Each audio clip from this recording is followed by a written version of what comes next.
حضرت ابی بن کعب رضی اللہ تعالیٰ عنہ نے عرض کی، یا رسول اللہ صلی اللہ علیہ وسلم، میں آپ صلی اللہ علیہ وسلم پر کثرت سے درود پاک پڑھتا ہوں۔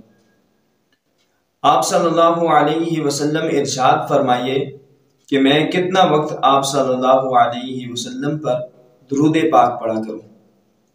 تو نبی کریم صلی اللہ علیہ وسلم نے ارشاد فرمایا، جس قدر چاہو مقرر کر لو۔ حضرت ابی بن کعب رضی اللہ تعالیٰ عنہ نے عرض کی، یا رسول اللہ صلی اللہ علیہ وسلم، چوتھائی وقت مقرر کر لوں؟ تو سرکار دو عالم صلی اللہ علیہ وسلم نے ارشاد فرمایا، جتنا چاہو مقرر کر لو، اگر زیادہ وقت مقرر کرو گے تو تمہارے لیے بہتر ہی ہوگا۔ عرض کی، یا رسول اللہ صلی اللہ علیہ وسلم، میں نصف یعنی آدھا وقت مقرر کر لوں؟ حضور نبی کریم صلی اللہ علیہ وسلم نے ارشاد فرمایا، جس قدر چاہو مقرر کر لو، ہاں اگر زیادہ وقت مقرر کرو گے تو تمہارے لیے بہتر ہی ہوگا۔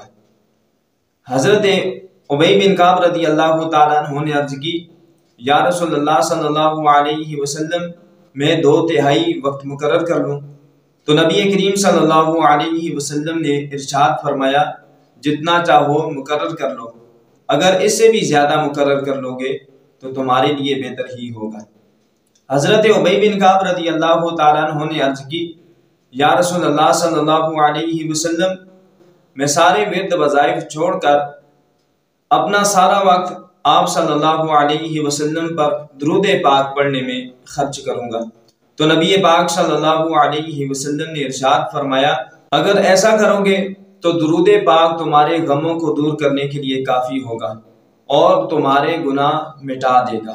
ذکر و درود ہر گھڑی ورد زباں رہے، ذکر و درود ہر گھڑی ورد زباں رہے، میری فضول گوئی کی عادت نکال دو۔ صلو علی الحبیب صلی اللہ تعالی علی محمد صلی اللہ تعالی علیہ وسلم۔